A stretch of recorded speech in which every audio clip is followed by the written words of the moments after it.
On a plus de monde? Moi, je trouve qu'il y a plus de monde ici. Ouais. La moitié de la banque, c'est des employés. Ben, 3, Là, tu as le comité du juge Pérus. 9, 10. On a 10 personnes. Michel Bourgoin était soigné. Il m'avait dit, oh, je vais aller faire un tour. C'est drôle, mon Michel. Il est drôle d'avoir. Il veut walker en fin de semaine.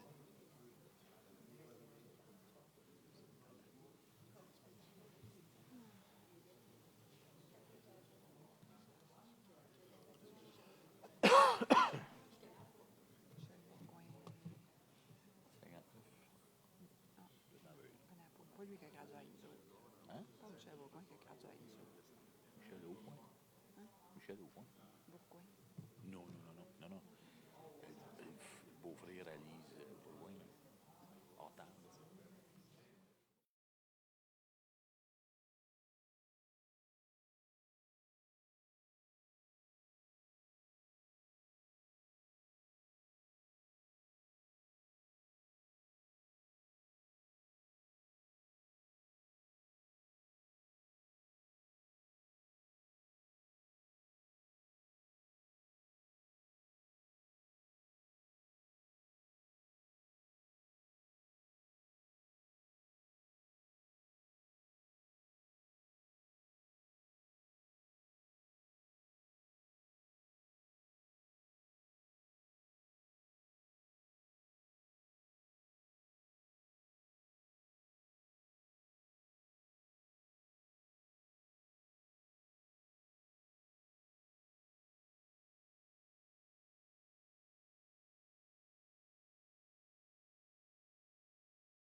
Du comité de la promotion de la vie et de la prévention du suicide Madawaska Incorporé, mais tout particulièrement une personne, dont Marie-Pierre Saint-Onge, qui a pris l'initiative de distribuer des signes informatifs de l'organisme dans les boîtes aux lettres de la municipalité. C'est pendant sa marche de santé que Marie-Pierre distribue ces signets sur lesquels se trouvent des ressources pour informer les gens que des outils sont disponibles pour eux s'ils souffrent en silence. Depuis que sa sœur, Josiane, est décédée par suicide en 2020, Marie-Pierre souhaite sensibiliser les gens à ce sujet qui reste encore un tabou et aussi à mettre un baume sur son cœur à la suite de la perte de sa sœur.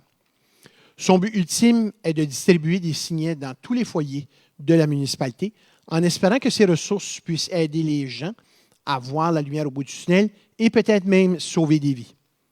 De plus, il faut dire que pendant ses marches quotidiennes, Marie-Pierre rencontre plusieurs citoyens et citoyennes sympathiques avec qui elle discute, ce qui apporte du positif dans sa journée. Marie-Pierre a décidé de joindre au comité de la promotion de la vie et de prévention du suicide l'automne dernier, en grande partie pour garder la mémoire de sa sœur vivante, mais aussi pour que le moins de gens possible aient à vivre avec la perte d'un être cher par suicide. On retrouve sur le signet promotionnel les coordonnées du Centre de santé mentale communautaire. Et justement, on a ici, puis il y en a d'autres aussi pour les gens qui voudront en avoir en sortant, le signet aux tables. Donc, le service de traitement des dépendances, les services de mobile d'intervention en cas de crise, de Parlons Suicide, de Jeunesse J'écoute, de la ligne Chimo et du 211 Nouveau-Brunswick. Alors, le conseil municipal tient à souligner l'importance de cette initiative de la part de Marie-Pierre, de remercier les employés et les membres du comité de promotion de la vie et de la prévention du suicide du Madawaska, ainsi que tous les gens qui contribuent à la cause. Nous allons justement remettre un signet à chacune des personnes ici ce soir. Je pense qu'on peut donner une bonne main d'applaudissement à Marie-Pierre pour sa contribution. Alors, les étoiles communautaires seront reconnues au printemps officiellement dans une cérémonie qu'on aura ici à la salle du Centre des Arts. Alors, nous allons lancer la réunion. Il est présentement 19h03. J'accepterai à ce moment ici une proposition pour l'adoption de l'ordre du jour. Je propose, M. le maire. Conseiller Saint-Germain, quelqu'un peut appuyer? J'appuie, M. le maire. Conseiller Apparent, est-ce qu'il y a des questions? Sinon, tous ceux et celles en faveur signifieront leur consentement en disant oui. Ceux contre? Adopté.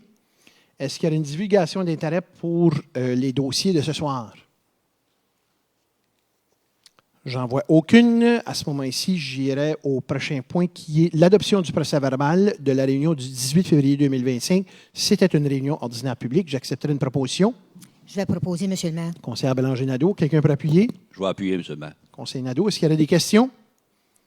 Sinon, tous ces essais en faveur signifieront leur consentement en disant oui.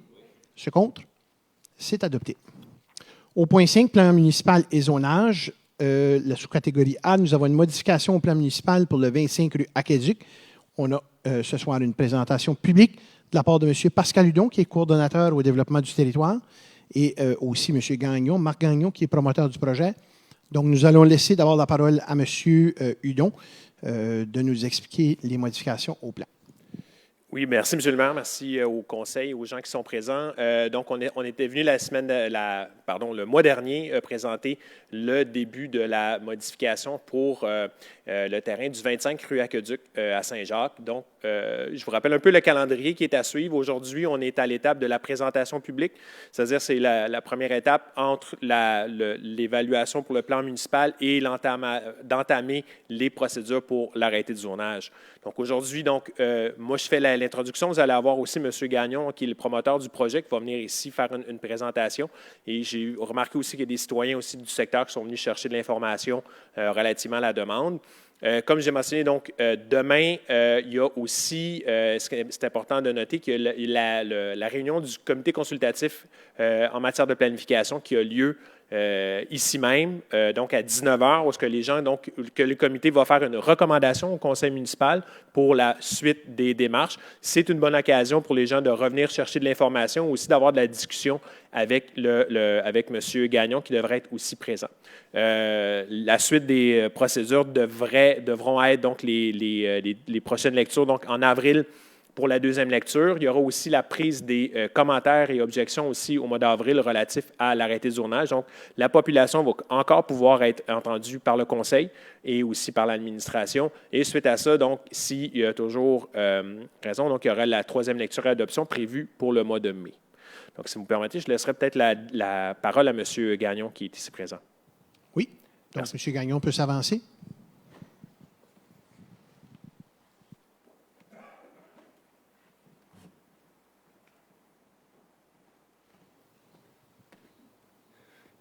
C'est pas bien compliqué. Je vais demander juste un raisonnage pour une bâtisse que je veux transformer en shop de soudure.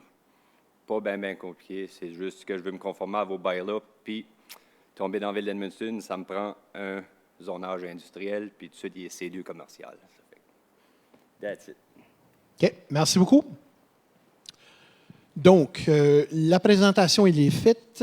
Nous allons maintenant au point B, 5B, la modification à l'arrêté de zonage pour le 25 rue Aqueduc. C'est le début des procédures. Avant, on a une lecture, c'est ça? Non, on n'a pas de lecture. On va directement à la proposition. Donc, j'accepterai une proposition. Je vais proposer, M. le maire. Conseiller Power. Quelqu'un peut appuyer? Il faut que je fasse la proposition. Oui, c'est vrai. Hein? Je suis vite un peu à soir. Désolé. On va te pardonner.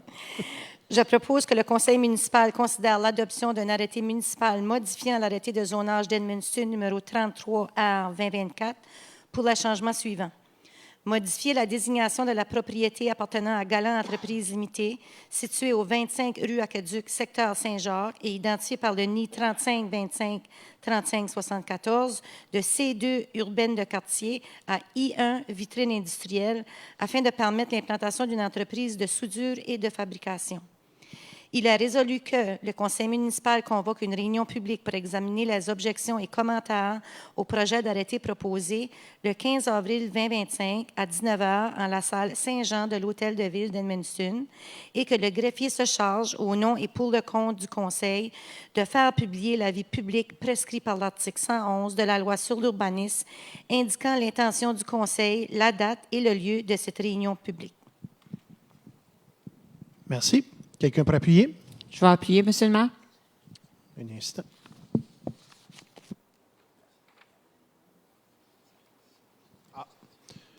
Oui, une petite correction, c'est que la réunion va avoir lieu ici au mois d'avril. On était censé retourner à l'Hôtel de Ville, mais la réunion va être ici le mois prochain. Petite correction à apporter là. Donc, quelqu'un, bon, Madame conseillère Power propose, conseillère Landry Nadeau appuie. Est-ce qu'il y aurait des questions? N'en voyons aucune. Tous ceux qui sont en faveur signifieront leur consentement en disant oui.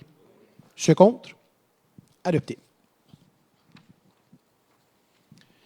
Au point 6, les arrêtés municipaux, le 33R 2024-02, c'est la modification de l'arrêté de zonage et diverses modifications. Donc, d'abord, la réception de commentaires du comité consultatif. Est-ce que je vois M. Pascal Hudon, on n'a pas reçu de commentaires?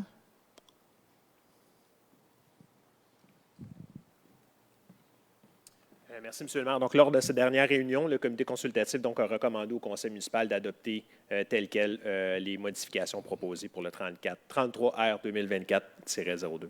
Parfait. Est-ce qu'il y a des oppositions ou des commentaires dans la salle?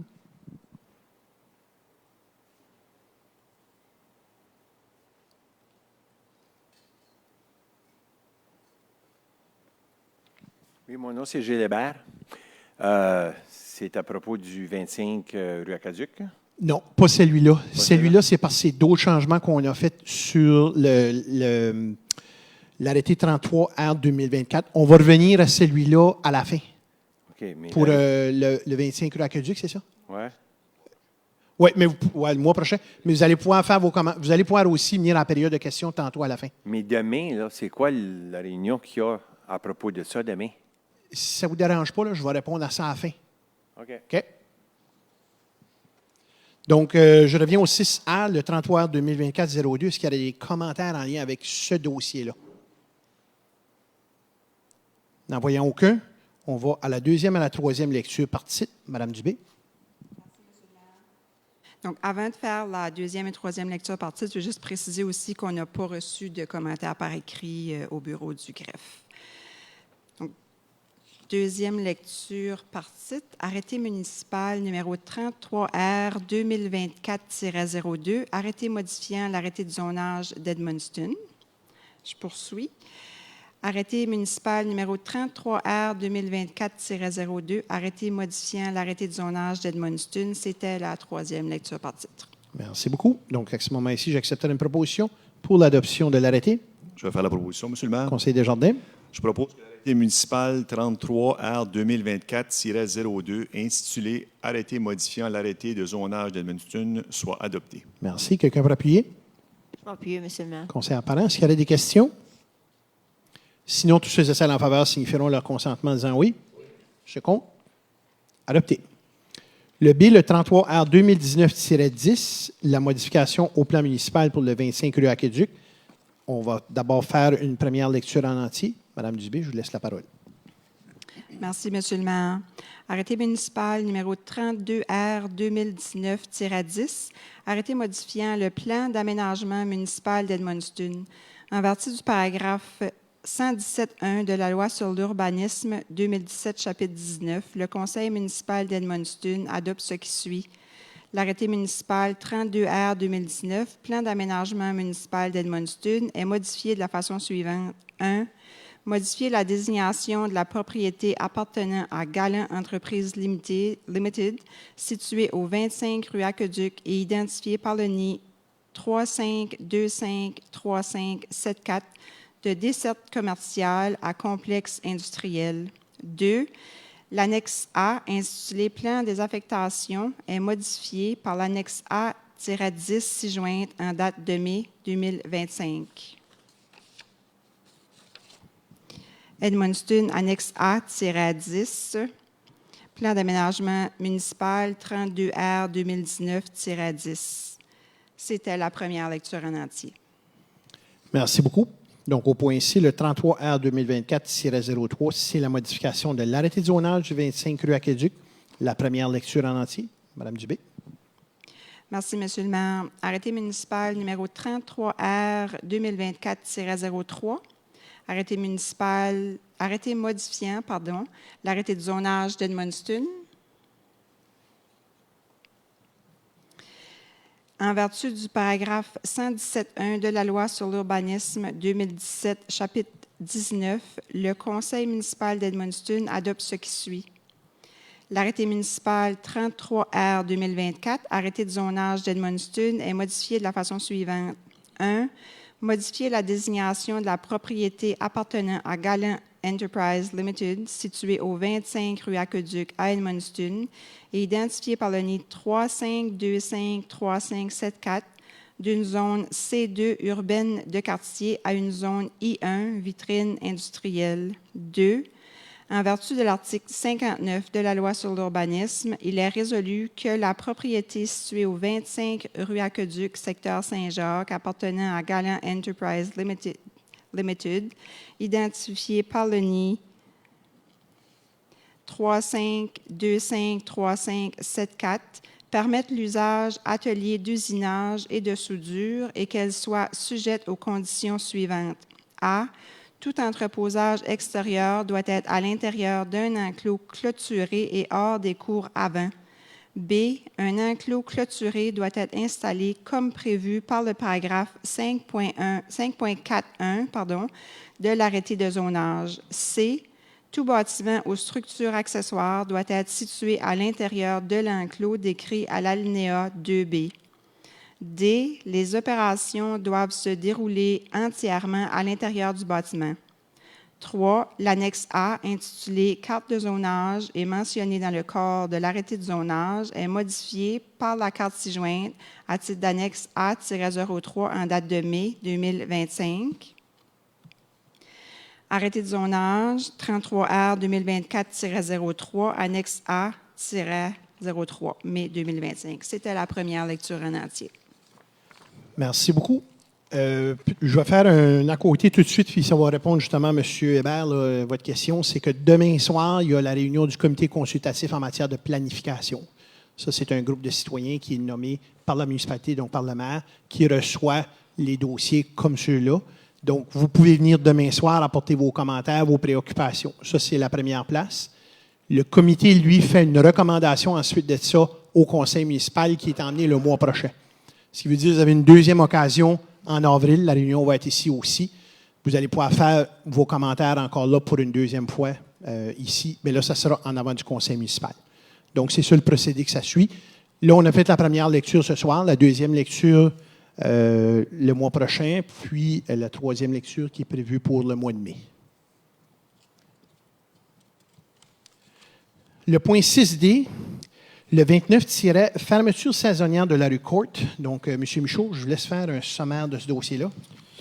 Merci, M. le maire, membre du conseil. Ici, ce n'est pas la première fois qu'on parle de la fermeture saisonnière de la rue Courte. Vous vous rappellerez, l'année passée, le conseil municipal a autorisé la municipalité pour faire un essai de la fermeture de l'accès de véhicules à moteur sur la rue Courte entre la rue Saint-François et la rue Hill. Il y a davantage d'activités qui s'organisent sur la rue.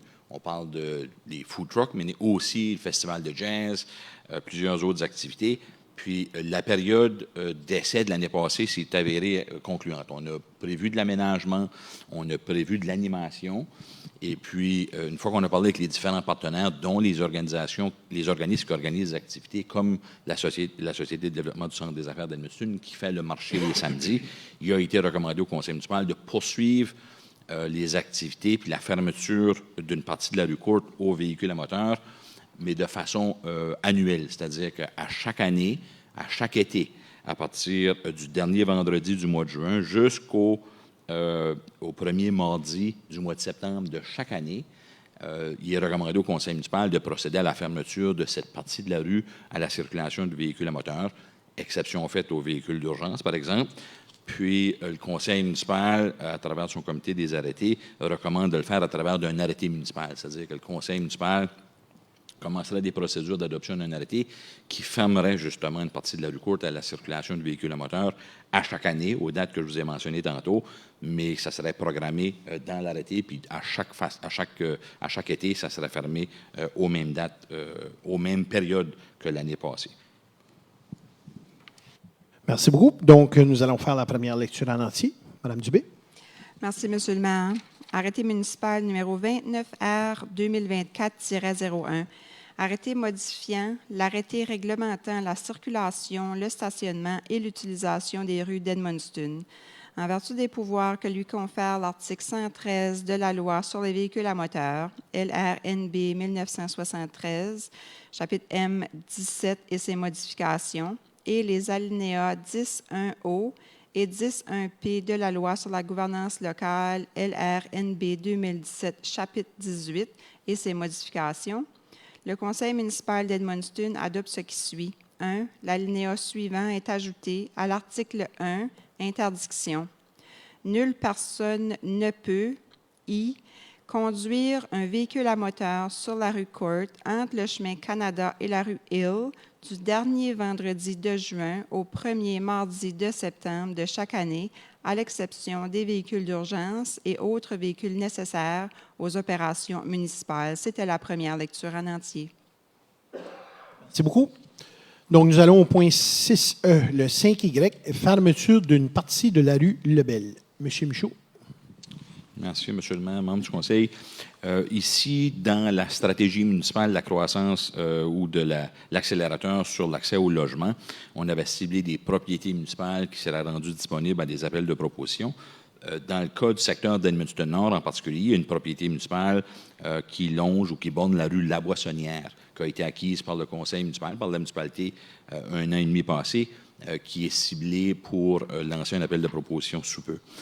Dans les terrains qui ont été acquises par la municipalité, il y avait une partie d'une rue qui n'est pas développée. C'est une extension de la rue Lebel. Il y a une partie de la rue Lebel, elle, qui existe déjà, qui a des infrastructures, qui a des résidences dessus, mais il y a une autre partie de rue Lebel qui a été transférée à la municipalité dans les années 80, mais qui n'a jamais été développée. Elle borne entre la rue Réal et la rue La Boissonnière. Si on regarde sur la carte qui est ici jointe, c'est la partie de la rue qui n'est pas développée. Il n'y a pas d'infrastructure. Si vous allez sur la rue La Boissonnière, vous ne verriez pas qu'il y a une rue, mais la loi sur la gouvernance locale oblige que si on veut considérer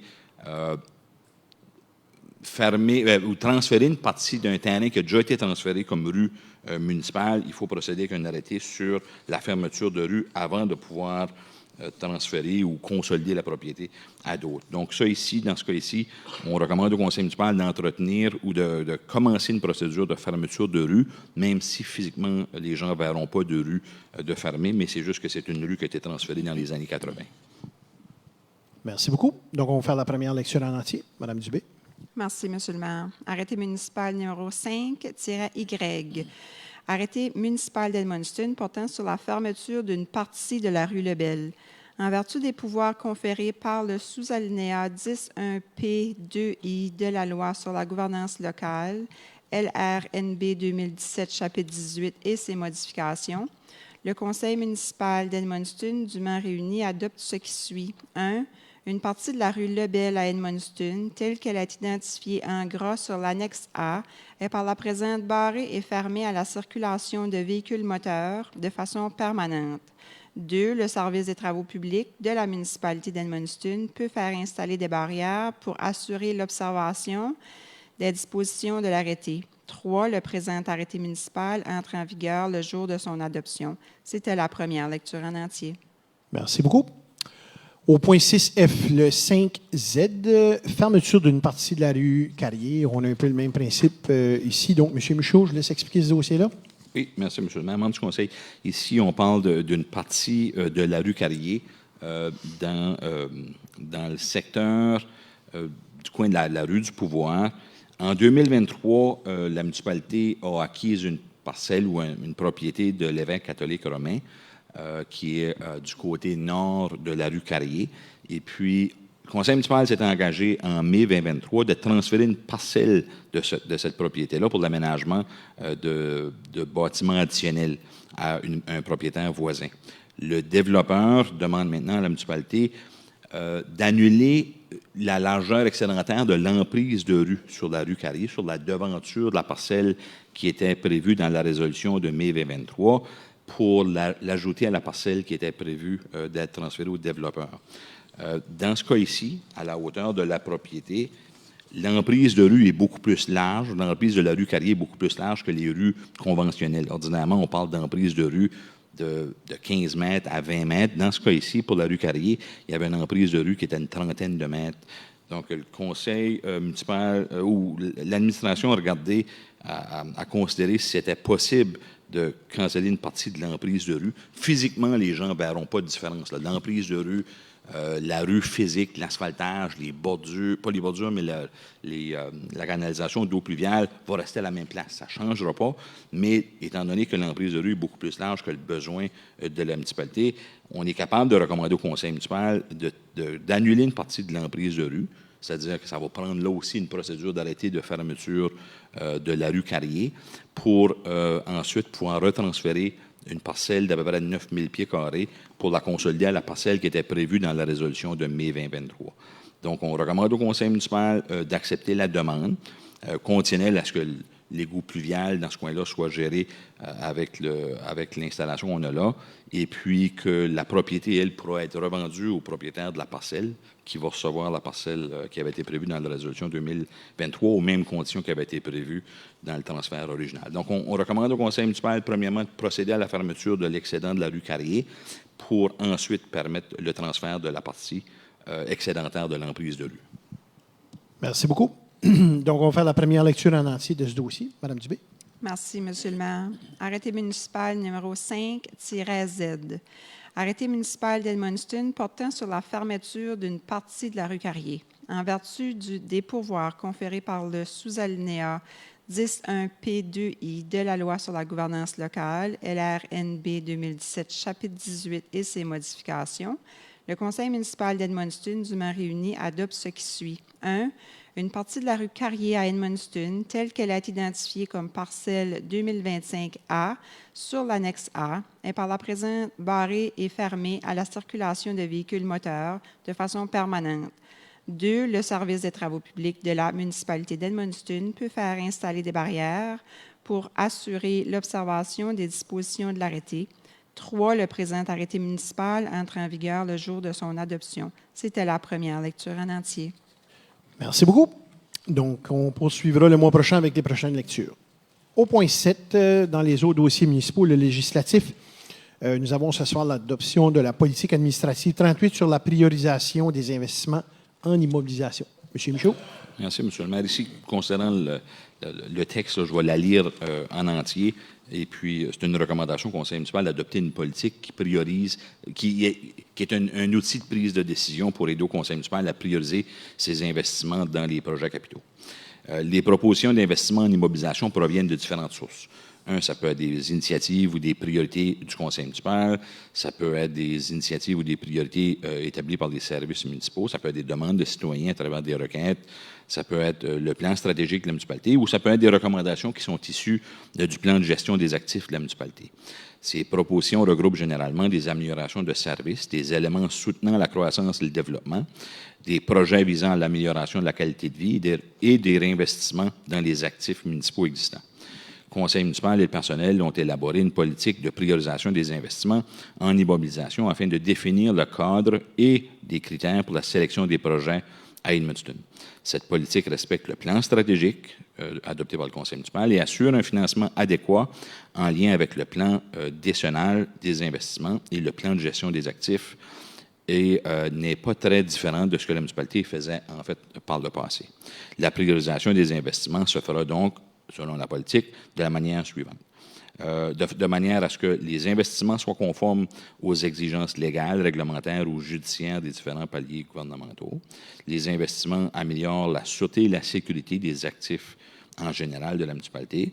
Les investissements visent à améliorer le fonctionnement des installations, des infrastructures ou des services existants par rapport à des actifs similaires ou qu'elles présentent un risque pour les citoyennes et les citoyens ou les employés municipaux. Les investissements démontrent une augmentation dans la capacité de la municipalité à soutenir la croissance et à améliorer la qualité de vie des citoyennes et citoyens. Et finalement, les investissements augmentent l'efficience dans la livraison des services et ou apportent des économies de coûts dans la livraison des services. Cette politique, qui est recommandée au conseil municipal, fournira des directives claires à la municipalité pour identifier et prioriser les besoins, tant en matière de gestion des actifs existants que de nouveaux investissements en immobilisation. Elle répondra à la volonté du conseil municipal de maintenir et, lorsque possible, d'améliorer la santé financière de la municipalité tout en permettant des investissements durables et une saine gestion des fonds publics. Merci beaucoup. Donc, j'accepterai une proposition. Je vais proposer, Monsieur le maire. Conseillère Bélanger-Nadeau. Je propose que la politique administrative numéro 38, intitulée « Priorisation des investissements en immobilisation » soit adoptée. Merci. Quelqu'un pour appuyer? Appuyé, Monsieur le maire. Conseillère Saint-Onge-Bourneau, s'il y a des questions? Sinon, tous ceux et celles en faveur signifieront leur consentement en disant oui. Ceux contre? Adopté. Dans le prochain point des travaux publics, c'est un appel d'offres pour 2 VUS hybrides marqués. M. Michaud. Merci, M. le maire, membre du conseil. Ici, dans le plan d'investissement 2025, il y a des fonds prévus pour l'achat de 2 véhicules hybrides marqués pour la force policière. L'appel d'offres 2025-47A a été lancé pour recevoir justement des propositions pour l'achat de ces 2 véhicules-là. L'ouverture des soumissions a été faite le 13 février dernier. Une soumission a été reçue. Et l'évaluation de la soumission a été faite en fonction des spécifications incluses dans l'appel d'offres ainsi que les modalités de la loi sur la passation des marchés publics. L'achat, elle, comme j'ai mentionné, est inclus au plan d'investissement du Fonds général et le financement provient des emprunts capitaux. Il est recommandé au conseil municipal d'accepter la soumission de Violet Motors Limited pour un montant total de 129 400 $ plus les taxes applicables. Merci. J'accepterai une proposition. Je vais proposer, M. le maire. Conseiller Saint-Germain. Je propose que le maire et le greffier soient autorisés à signer des documents à Edmundson et Violet Motors Limited concernant l'achat de 2 VUS hybrides marqués. Merci. Quelqu'un pour appuyer? Je vais appuyer, Monsieur le maire. Conseiller Parent, s'il y a des questions? Sinon, tous ceux et celles en faveur signifieront leur consentement en disant oui. Ceux contre? Adopté. Une autre appel d'offres, cette fois-ci, c'est pour un camion tandem diesel 6x4. Merci, M. le maire, membre du conseil. Dans le plan d'investissement 2025, dans le programme de renouvellement de la flotte de véhicules, il y avait un item pour le remplacement d'une charrue. L'appel d'offres 2025-100 a été publié afin de recevoir des propositions pour l'achat d'un camion diesel tandem 6x4 pour le service des travaux publics. L'ouverture des soumissions a été faite le 20 février. 2 soumissions ont été reçues. L'évaluation des soumissions a été faite en fonction des spécifications incluses dans l'appel d'offres et les modalités de la loi qui s'appliquent. L'achat est inclus au plan d'investissement et le financement provient de l'emprunt capital. Il est recommandé au conseil municipal d'accepter la soumission de Value Equipment pour un montant de 415 500 plus les taxes applicables, étant le plus bas soumissionnaire lors de l'ouverture des soumissions. Merci beaucoup. Quelqu'un pour proposer? La proposition, M. le maire. Conseiller Desjardins. Je propose que le maire et le greffier soient autorisés à signer les documents entre Edmundston et Valley Equipment concernant l'achat d'un camion tandem diesel 6x4. Merci. Quelqu'un pour appuyer? Je vais appuyer, M. le maire. Conseiller Powers, est-ce qu'il y a des questions? Sinon, tous ceux et celles en faveur signifieront leur consentement en disant oui. Ceux contre? Adopté. Au niveau du cycle de sécurité incendie, c'est une appel d'offres pour un camion citerne d'incendie. M. Michaud. Merci, M. le maire, membre du conseil. Dans ce cas ici, dans le plan d'investissement 2025, il y avait l'achat d'un véhicule qui est un camion citerne d'incendie. C'est un camion qui va servir au transport d'eau, considérant l'agrandissement des limites des territoires municipaux et du fait qu'on acquiert davantage de territoires et qu'on dessert davantage de territoires qui ne sont pas desservis en eau et en égout. C'est un achat stratégique pour la municipalité de se doter d'un camion de ce type-là. L'appel d'offres 2025-39 a été publié afin de recevoir des propositions pour l'achat d'un camion citerne. L'ouverture des soumissions a été faite le 13 février dernier. 2 soumissions ont été reçues. L'évaluation des soumissions a été faite en fonction des spécifications incluses dans l'appel d'offres et les modalités de la loi. Comme j'ai mentionné, l'achat est inclus au plan d'investissement et le financement provient du Fonds général pour l'immobilisation et du Fonds pour le développement des collectivités Canada, qui est l'ancien programme de la taxe fédérale sur l'essence. Il est recommandé au conseil municipal d'accepter la soumission du plus bas soumissionnaire, soit celle de Haley, pour un montant de 498 586 $ et 91 cents plus les taxes applicables. Merci. J'accepterai une proposition. Je vais faire la proposition, monsieur. Conseiller Nadeau. Je propose que le maire et le greffier soient autorisés à signer des documents entre Edmundston et Ellie concernant l'achat d'un camion-citerne d'incendie. Merci. Quelqu'un pour appuyer? Je vais appuyer, M. le maire. Conseillère Saint-Onge-Bourneau, s'il y a des questions? N'en voyons aucune. Tous ces allants en faveur signifieront leur consentement en disant oui. Ceux contre? Adopté. Au niveau des loisirs et des sports, c'est une autre appel d'offres. Cette fois-ci, c'est une tondeuse commerciale pour le club de golf. M. Michaud. Merci. Ici, M. le maire, membre du conseil, on parle de l'achat d'un tracteur à gazon, mais qui va servir au club de golf et dont le coût d'achat va être financé à travers des opérations du club de golf. Mais considérant que le club de golf est un organisme apparenté à la municipalité et on parle quand même d'un achat d'une pièce d'équipement de 60 quelques mille dollars, on considère important de procéder par appel d'offres dans le même processus que la municipalité ferait pour ses propres achats. Donc, l'appel d'offres 2025-81 a été publié afin de recevoir des propositions pour l'achat d'une nouvelle tondeuse à gazon commerciale pour le club de golf. L'ouverture des soumissions a été faite le 6 février dernier. 4 soumissions ont été reçues et évaluées en fonction des spécifications qui sont incluses dans l'appel d'offres et en fonction de la modalité de la loi applicable. La source de financement est le budget de fonctionnement du club de golf, comme j'ai mentionné. Puis, comme j'ai mentionné, considérant l'ampleur de l'achat, on demande à l'organisme apparenté de suivre la même procédure d'achat que la municipalité. Il est recommandé au conseil municipal d'accepter la soumission de Green Diamond Equipment d'un montant de 62 000 plus les taxes applicables, qui est le plus bas soumissionnaire aussi. Merci beaucoup. Quelqu'un pour en faire la proposition? Faire la proposition, M. le maire. Conseiller Desjardins. Je propose que le maire et le greffier soient autorisés à signer les documents entre Edmundston et Green Diamond Equipment concernant l'achat d'une tondeuse à gazon commerciale. Merci. Quelqu'un pour appuyer? Je vais appuyer, M. le maire. Conseiller Landry Nadeau, est-ce qu'il y a des questions? Sinon, tous ceux et celles en faveur signifieront leur consentement en disant oui. Ceux contre? Adopté. Au niveau des finances, c'est une demande d'emprunt à long terme. Monsieur Michaud. Merci, M. le maire, membre du conseil. Dans le cycle normal des opérations financières de la municipalité, suite à l'adoption des plans d'investissement, la municipalité demande des autorisations d'emprunt. Puis, à l'occasion, une fois que les projets sont réalisés, dans les 3 fonds, tant du côté des fonds de production électrique au IEGU, qui sont nos 2 utilités, ou le fonds de fonctionnement général, une fois que les projets sont complétés, on peut réunir les différentes demandes d'autorisation d'emprunt pour obtenir du financement à long terme, qui est de transformer les autorisations d'emprunt dans des débentures qui sont du financement à long terme. Donc, les demandes de financement, dans ce cas ici, on parle de quand même des projets qui ont été réalisés à partir de 2019, 2020, 2021, 2022 et 2023. Pour la totalité des projets pour ces années-là, on parle d'un emprunt à long terme de 4 247 000. Donc, les projets sont complétés, sont faits, sont financés à partir des autorisations d'emprunt intérimaires, mais là, on parle de le transformer vers du financement à long terme. Donc, on recommande au conseil municipal de fermer les autorisations d'emprunt pour ces années-là, puis de le transformer dans du financement à long terme. Merci beaucoup. Donc, j'accepterai à ce moment-ci une proposition. Je vais proposer, M. le maire, Conseiller Power. qu'il soit résolu que le greffier, le trésorier et le maire soient autorisés à émettre et à vendre à la Corporation de financement des municipalités du Nouveau-Brunswick, au nom de la municipalité d'Edmundston, des débentures pour la somme en capital de 4 247 000, aux conditions proposées par la Corporation, et qu'il soit également résolu que la municipalité d'Edmundston accepte d'émettre des chèques postdatés à l'ordre de la Corporation de financement des municipalités du Nouveau-Brunswick sous la forme et aux dates exigées en remboursement du capital et des intérêts sur ces débentures. Merci beaucoup. Quelqu'un pour appuyer? J'appuie, M. le maire. Merci. Est-ce qu'il y a des questions? Sinon, tous ceux et celles en faveur signifieront leur consentement en disant oui. Ceux contre? Adopté. Au niveau d'énergie, c'est une offre de service d'ingénierie pour la sous-station de Saint-Basile. Monsieur Michaud. Merci, M. le maire, membre du conseil. Un peu de rappel ici, là, en 2024, la municipalité, à travers son service d'énergie, a fait évaluer l'ensemble de nos 4 sous-stations pour déterminer, parce que c'est quand même des infrastructures majeures en termes de grosseur d'infrastructures, qui représentent des investissements majeurs aussi. Puis la municipalité a 4, à travers son réseau de distribution, on a 4 sous-stations.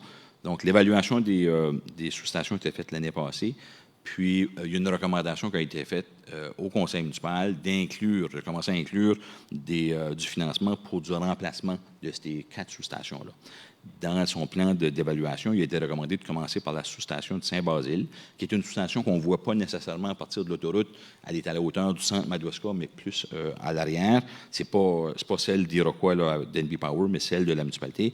Puis il est recommandé d'augmenter sa capacité pour nous aider à mieux planifier les remplacements des autres sous-stations. Dans le plan d'investissement 2025, il y avait un montant de 10 millions qui a été autorisé par le conseil municipal pour le remplacement de cette infrastructure-là. Avant de nous permettre d'aller en appel d'offres, il faut quand même faire des plans et devis techniques pour savoir on soumissionne sur quoi exactement. Donc, on a approché la même firme qui a fait l'évaluation pour faire un devis technique. La firme BBA a soumis une offre de service pour une étude d'ingénierie pour l'ajout d'un transformateur de puissance et la modernisation au complet de la sous-station. Le financement, lui, comme j'ai mentionné, provient du Fonds de production électrique, puis à travers du plan d'investissement et de l'emprunt à long terme, de l'emprunt, l'autorisation d'emprunt. On est permis de faire l'octroi de ce contrat ici par une exemption de la loi sur la passation des marchés publics par rapport au fait que c'est des services d'ingénierie, des services professionnels d'ingénierie. Donc, puis la façon dont on évalue la totalité des coûts pour un projet de 10 millions, la firme a évalué un coût pour faire l'ingénierie, le devis technique, l'appel d'offres puis le suivi des travaux à peu près à 12% du coût total du projet, qui est dans l'ordre du raisonnable. On parle toujours des coûts d'ingénierie entre 10 à 15%. Dans ce cas-ci, on recommande au Conseil municipal d'octroyer le contrat à la firme BBA Inc. pour un montant de 1 223 200 plus les taxes, qui est pour l'ingénierie et la préparation de l'appel d'offres et le suivi des travaux pour le renouvellement de la sous-station de Saint-Basile. Merci beaucoup. Donc, j'aurais besoin d'une proposition. Je vais proposer, M. le maire. Conseillère Saint-Onge-Journaux. Je propose que le maire et le greffier soient autorisés à signer le document entre Edmundston et BBA Inc. concernant l'étude d'ingénierie pour l'ajout d'un transformateur de puissance à la sous-station de Saint-Basile et la modernisation du système de commande et de protection. Merci beaucoup. Quelqu'un peut appuyer? Je vais appuyer, M. le maire. Conseiller Desjardins, est-ce qu'il y a des questions? Sinon, tous ceux et celles en faveur signifieront leur consentement en disant oui. Ceux contre? Adopté. Dans la partie ressources humaines, nous avons quatre structures organisationnelles à revoir. Donc, je vous ai expliqué ça, M. Michaud, puis après ça, on prendra les quatre propositions. Merci, M. le maire. Brièvement, membre du Conseil, dans la préparation du budget 2025, l'évaluation des besoins des différents services a été faite. Puis, inclus dans les budgets 2025, on parle de ressources qui sont incluses dans les différentes structures. Là, on parle de recommander au Conseil municipal de changer les structures pour prendre en considération des besoins qui ont été ajoutés dans le budget. Donc, en particulier, pour le service de loisirs et sports, on a rajouté un préposé aux installations qui est inclus dans le budget 2025. Pour le service de sécurité incendie, on parlait d'ajouter un pompier à la brigade de protection de jour. Puis, pour le service administratif, on parle d'un administrateur, de l'ajout d'un administrateur du service ou du système dans le secteur informatique pour la municipalité.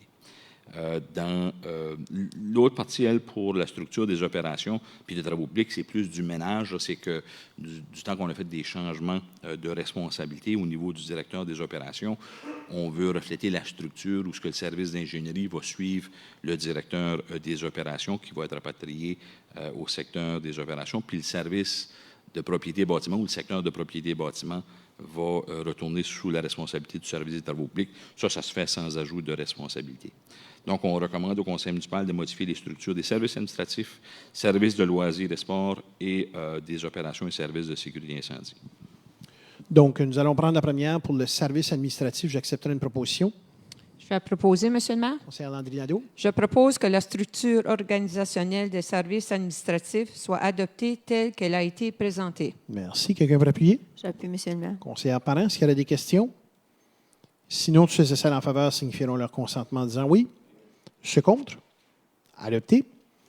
Pour le secteur loisirs et sports, j'accepterai une proposition. Je vais faire la proposition, M. le maire. Conseiller Desjardins.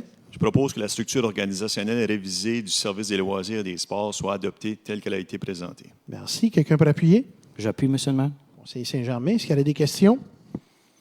Sinon, tous ceux et celles en faveur signifieront leur consentement en disant oui. Ceux contre? Adopté. Pour les opérations. Proposé, M. le maire. Conseillère Bélanger-Nadeau.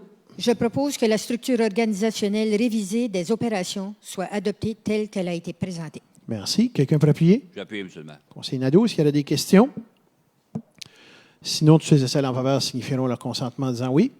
Ceux contre? Adopté. Et le dernier, sécurité incendie. J'accepterai une proposition. Je vais proposer, M. le maire. Conseillère Parent. Je propose que la structure organisationnelle révisée du service de sécurité incendie soit adoptée telle qu'elle a été présentée. Merci. Quelqu'un peut appuyer? J'appuie, M. le maire. Conseillère Landry Nadeau, est-ce qu'il y a des questions? Sinon, tous ceux et celles en faveur signifieront leur consentement en disant oui. C'est contre? Adopté. Au niveau du développement, avec Habitation Edmundston, ce soir, on accueille Isabelle Laplante, qui est coordonnatrice principale au niveau du logement. On se souviendra qu'il y avait un appel de proposition pour le 35-34e avenue qui n'avait pas nécessairement vu de preneur, mais ce soir, on vient annoncer un preneur. Donc, Mme Laplante, je vous laisse la parole. Merci, M. le maire, membre du conseil. Donc, ça me fait vraiment plaisir d'être ici ce soir pour venir vous présenter le projet qu'on vous recommande pour le terrain de la 34e avenue. Peut-être pour le public, on se souviendra que dans sa stratégie d'accélération du logement, la Ville avait identifié des terrains excédentaires parmi les terrains qu'elle possède pour les offrir par le moyen d'appel à proposition à des promoteurs qui voudraient créer des projets de logement, puis que ce serait sous la forme d'une compétition, puis c'est le meilleur projet là, qui obtiendrait le terrain pour procéder avec son projet. Donc, lorsqu'on a réalisé la première ronde, lorsqu'on a fait l'ouverture et qu'on est venu ici pour vous présenter les recommandations, à ce moment-là, pour l'appel à projet 2024-116, qui était pour le 35-34e avenue, il n'y avait pas eu de proposition. Donc, on avait dit, on verra, on vous reviendra en temps et lieu quand on aura une stratégie ou qu'on aura trouvé la façon de trouver preneur. Donc, par la suite, il y a des gens qui ont levé la main puis qui nous ont dit, nous, finalement, on serait peut-être intéressés par ce terrain-là. Donc, on a 3 promoteurs qui nous ont signalé leur intérêt. Donc, question d'être juste, on a décidé de réouvrir l'appel à proposition sous la forme d'invitation. Donc, on a 3 groupes qui ont reçu l'invitation directement.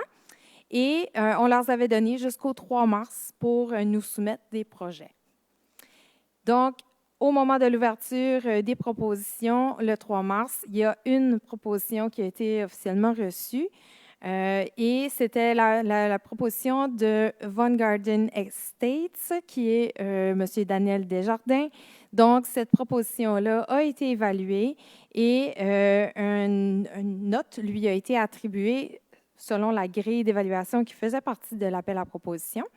Et donc, c'est un dossier qui a obtenu une note de 83 % qui répondait à l'entièreté des critères de l'appel de proposition. Donc, c'est celui qu'on vous recommande ce soir, le projet de M. Daniel Desjardins de Von Garten Estates. Donc, un petit peu pour vous présenter qu'est-ce qui est le projet proposé. Donc, c'est un projet sur 3 étages, 3 unités au total, donc on parle de 1 unité par étage. Chaque unité compte 4 chambres à coucher. C'est un projet unique qui favorise le co-living. Le co-living, c'est une tendance, en fait, en termes de logement. On le voit se développer davantage dans les grandes villes. Ça commence à être de plus en plus connu en Europe. Les financiers de projets de logement disent aussi que c'est une tendance qu'on va voir probablement de plus en plus. Donc, chaque chambre de l'unité a sa salle de bain complète. Puis, il y a aussi des espaces, le salon, cuisine, qui sont des grands espaces ouverts pour vraiment permettre les échanges, le dynamisme de l'espace de vie. On vient vraiment créer un beau milieu de vie dynamique. Puis, ces espaces-là, les espaces centraux, les espaces communs de chacun des unités, ainsi que la partie des lobbies escaliers, c'est la responsabilité du propriétaire de faire le nettoyage de tout ça. Puis, chaque résident, comme tel, lui, il est juste responsable de nettoyer l'entretien, faire l'entretien de sa chambre et sa salle de bain. Donc, c'est un beau milieu de vie. Autrement, dans le projet, ce qu'on nous propose, c'est 40 % de surface en aménagement paysager qui vient répondre aux caractéristiques de l'appel à projet, un ratio de stationnement de 1:1, un choix de revêtement écologique et durable. Puis, ces projets-là, ils s'adressent à une clientèle inclusive et variée. Donc, rapidement, quelques croquis. Donc, vous voyez que les espaces de vie sont au centre du logement, puis que chaque grande chambre a sa propre salle de bain. Et la particularité, c'est que les 3 étages sont connectés, si on peut dire, par un grand escalier qui est en devanture du bâtiment. Donc, c'est un peu l'élément architectural là, du bâtiment qu'on verra dans sa façade. Peut-être le promoteur nous a partagé quelques images d'inspiration qui sont venues lui donner des belles idées là, pour la réalisation de son projet. Donc, l'échéancier qui est proposé pour la réalisation de ceci, le promoteur souhaite faire le dépôt de la demande de permis de construction dès que possible afin de débuter une construction au dégel. L'estimation de l'achèvement du projet, on s'est souhaité pour la fin de l'été 2025 pour faire l'accueil des premiers locataires dès septembre 2025 pour que ça coïncide avec la rentrée universitaire et collégiale. Donc, dans les prochaines étapes, l'équipe de développement va travailler en continu avec le promoteur pour permettre le respect des échéanciers qui sont souhaités. Il y aura la finalisation des plans de projet du côté du promoteur, le transfert du terrain entre la municipalité et le promoteur. Et il y aura officiellement la demande de permis de construction qui inclut quand même d'autres documents comme les plans de construction complets, les plans d'implantation, les plans de gestion des eaux de surface, etc. Donc, la dernière étape, l'étape ultime, sera le début de la construction à l'été. Donc, un rappel que c'est un concept intéressant, unique de co-living, 3 unités de 4 chambres avec des objectifs très courts en termes d'échéancier. Donc, peut-être juste avant d'aller à la période de questions, je vais juste profiter de la tribune aussi pour rappeler au conseil et rappeler surtout au public, aux promoteurs qui nous écoutent aujourd'hui, qui sont ici dans la salle ou qui nous écoutent sur Facebook Live, que la Ville vient tout juste d'ouvrir une nouvelle, en fait, appel à proposition, qui est celle pour le terrain qui est localisé directement au centre-ville d'Edmundston, donc au coin des rues Canada et de l'Église. L'appel à proposition est présentement ouverte. Elle va l'être jusqu'à la fin mai, jusqu'au 29 mai. De ce côté-là, on cherche un projet majeur, un projet avec un nombre d'étages minimum de 5 étages. On cherche du 70 unités et plus, avec une portion de logement abordable aussi et du commercial au rez-de-chaussée. Donc, les documents complets pour l'appel à proposition sont disponibles directement à l'Hôtel de Ville ou par courriel à plan@commercialedmundston.ca. Donc, on a bien de voir ce que celle-là va nous réserver. Est-ce qu'il y a des questions par rapport au projet qui est recommandé ce soir? Bien, je vais me permettre de dire qu'on va vous donner la note de 100 parce qu'on sait qu'il y avait quatre propositions qui avaient été lancées juste avant la période des fêtes. Puis là, les 4 projets vont voir de l'avant avec la proposition qui est apportée. Donc, vraiment intéressant de voir ça. Vraiment intéressant aussi. Je vois que M. Desjardins est ici dans la salle, de vouloir penser autrement parce que c'est un projet qui est vraiment pensé autrement. Oui. Puis, ce qui est intéressant, c'est que comme on dit en Montbréon, ça fit exactement où est-ce qu'on voulait l'avoir là. Donc, super de belle idée, très, très beau projet. Félicitations. Donc, nous allons passer justement à la résolution. Donc, à ce moment ici, j'accepterai une résolution pour le projet avec Habitation Edmundston, l'appel de proposition du 35-34e Avenue. Je vais faire la proposition, M. le maire. Vous pouvez aller, conseillère Bélanger-Nadeau.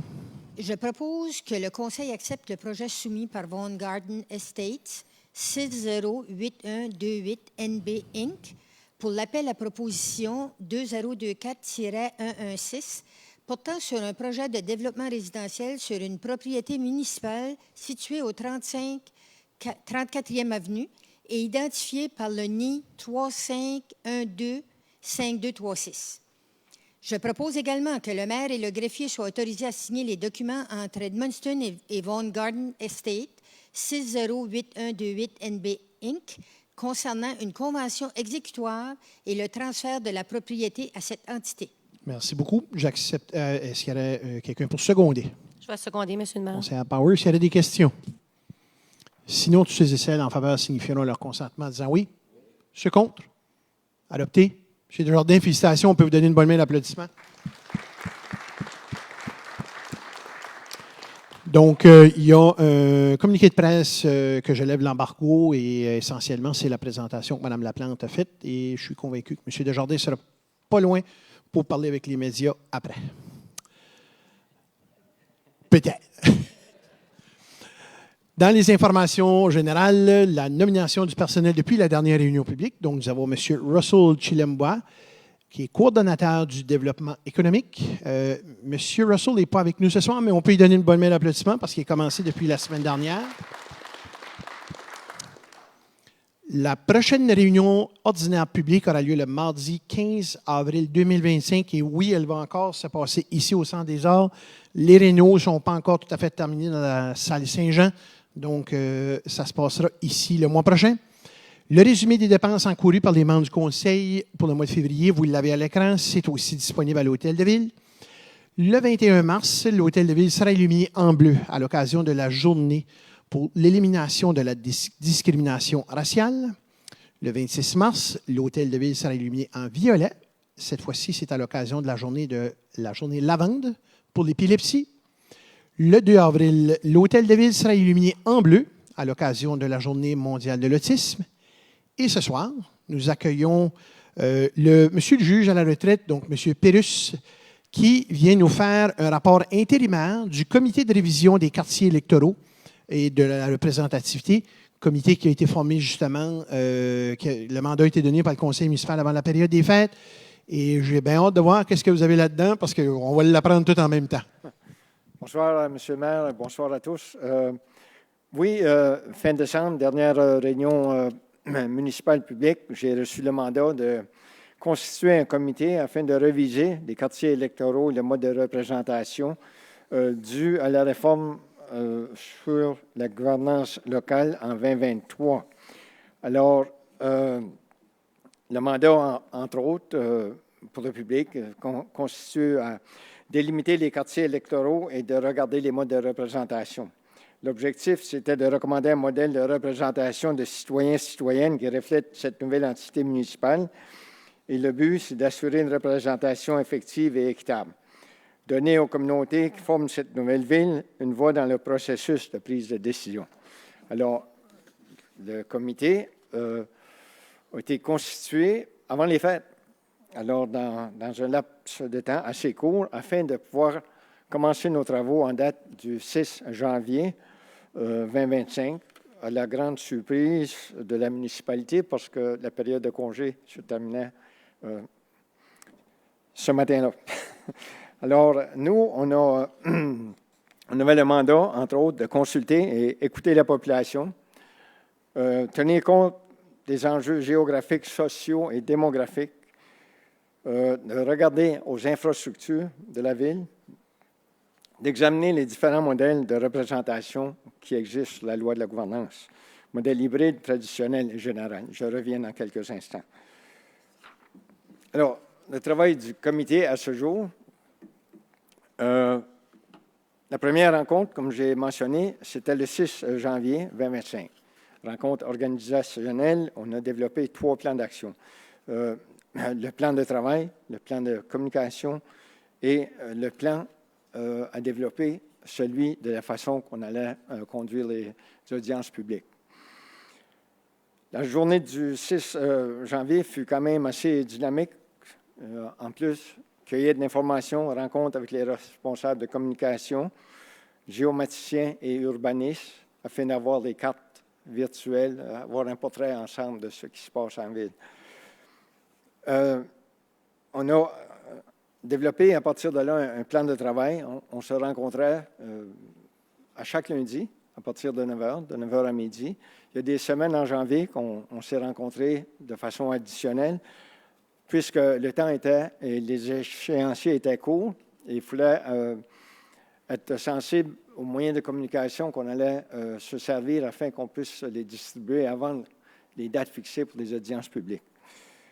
Alors, dans le plan de communication, il s'agit d'entrevues radiophoniques, d'entrevues dans les journaux, préparer une infolette, faire circuler l'infolette par la Poste Canada, afin que tout le monde soit sensibilisé pour les 5 réunions publiques qu'on a décidé d'avoir au lieu d'une générale.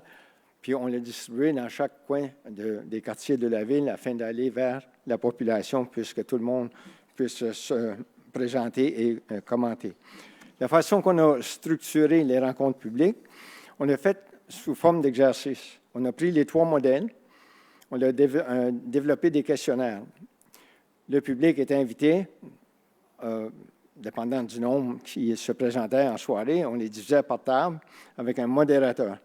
Et le modérateur donnait l'information. On avait des cartes, on avait des données, on avait tous les outils nécessaires pour animer la discussion, afin que chaque personne qui était présente à la table ait une chance égale de commenter et d'exprimer son opinion. C'était clair dans notre approche que toutes les opinions étaient bienvenues et s'il y avait des opinions contraires, à la fin de la soirée, c'était parfait. Nous, on voulait avoir le pouls de la population. Je crois que dans les 5 rencontres, plus qu'on avançait dans nos rencontres, plus que le monde s'engageait. Et les discussions ont été très bonnes et les commentaires ont été nombreux et variés. C'est très vague et général, peut-être, mes commentaires ce soir, parce que je garde le tout pour l'analyse et le rapport final. Quand on a examiné les modèles de représentation, bien, ça nous ramenait à la loi de la gouvernance, ça nous ramenait au droit de vote, qui est un droit à l'article 3 de la Charte canadienne. Ça nous a ramené aussi à la jurisprudence, l'arrêt Carter. Et pourquoi que je mentionne ces choses-là qui sont peut-être un peu éloignées de votre quotidien, c'est parce qu'un droit de vote, dans l'ancienne municipalité, on avait divisé la ville en 4 quartiers, avec un nombre presque identique d'électeurs dans chaque quartier. Et c'est une formule qui est idéale quand on peut y arriver. Mais dans la majeure des juridictions et la Cour suprême aussi, quand on parle de communauté d'intérêt qui se côtoient, il peut y avoir une différence et une variance jusqu'à 25 % dans les noms. Alors, un quartier peut différer d'un autre si on prend la moyenne, soit de plus ou de moins, et c'est encore acceptable également. Alors, on est conscient de ce fait. Maintenant, on a complété nos audiences publiques, on a complété un sondage en ligne, on a compilé les données, on a cumulé les données et on a créé à partir de là des concepts, à voir la répartition et les commentaires, comme nombre de quartiers, genre de modèle, nombre de conseillers. Et ça varie, là. Ça varie, là. C'est fascinant quand même comme travail et excitant dans les commentaires qu'on a reçus. Alors là, ce matin, on était au point de revenir un peu à la case de départ et de regarder l'ensemble du territoire et de la façon qu'on pourrait arriver à diviser les quartiers. Alors, de partir de 4 quartiers à 5, avec un déséquilibre de population avec la fusion, ça nous oblige de redistribuer d'après les règles avec des modèles où ce que représentation effective par quartier. L'enjeu de tout ça, c'est la géographie de la ville. Le territoire a presque triplé. Il faut s'en tenir dans des analyses hautes qu'on a trouvées au Canada sur des études de municipalité, l'Université de Western en Ontario, qui est peut-être le seul qui a fait une étude canadienne sur l'ensemble de la constitution des conseils municipaux. Alors, on est allé voir ça. On est allé chercher autant d'informations qu'on pouvait. Et le dernier recueil qu'on a trouvé, c'est celui au Québec, qui est très intéressant dans le sens qui nous explique la façon de faire des frontières, de se servir des bornes naturelles, des facteurs, et pas de diviser des rues en deux, une de mes rues sur un bord, puis l'autre demi dans l'autre quartier, et ainsi de suite. Alors, c'est le genre d'exercice qu'on s'est apprêté. Le comité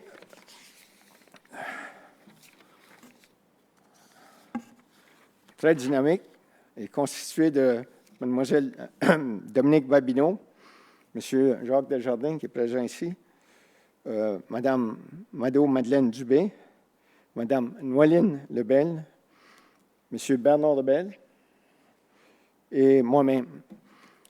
Je peux vous dire que c'est à peu près le meilleur comité que j'ai jamais eu dans ma vie.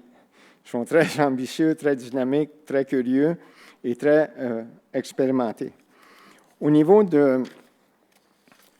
des modèles de représentation, c'est certain que je pourrais vous dire que les réponses préconisent peut-être 2 tiers encore la formule quartier, un tiers formule hybride et très peu d'intérêt dans le modèle général. Et je m'arrête là pour ce soir. J'aimerais quand même aussi remercier les membres du comité, mais surtout les employés de soutien de la Ville qui nous ont appuyés dans cette démarche, qui ont été d'une dévotion extraordinaire. Chaque fois qu'on demandait quelque chose, comme on dit, là, se retournait sur un scène et l'information était là. Si c'était question d'imprimer des cartes, c'était là. Si c'était des communications, c'était là. Alors, je vous remercie, tout ce beau monde. Et le rapport, malheureusement, la seule chose négative, on avait l'ambition de le présenter dans la nouvelle salle de conseil, mais on va se revoir ici à la prochaine réunion, espérant que le rapport final soit fait d'ici la fin du mois. Alors, merci. Si vous avez des questions, je suis ouvert. Merci, M. Pérus. Je suis convaincu. Moi, j'ai écrit un mot ambitieux. Puis, on avait une bonne idée que c'était un projet très, très ambitieux, mais vous êtes la personne avec toute l'ambition, puis votre équipe aussi, pour permettre d'arriver avec quelque chose qui va être unique en son genre.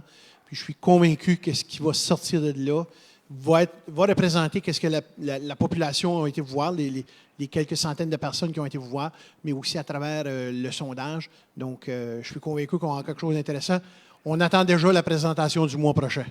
Bien, je vous remercie de votre confiance, mais c'est surtout les membres qui ont été vraiment dynamiques et je pense qu'on doit les applaudir. Merci. Merci beaucoup.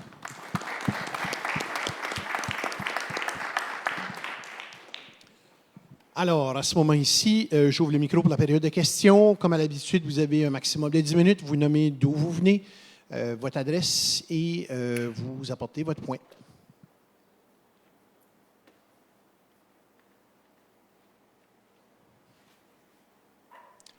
N'en voyant aucune, j'accepterai à ce moment-ci une proposition pour la levée de l'Assemblée. Je propose la levée, M. le maire. Conseillère Bélanger-Nadeau. Merci beaucoup tout le monde. Bonne soirée.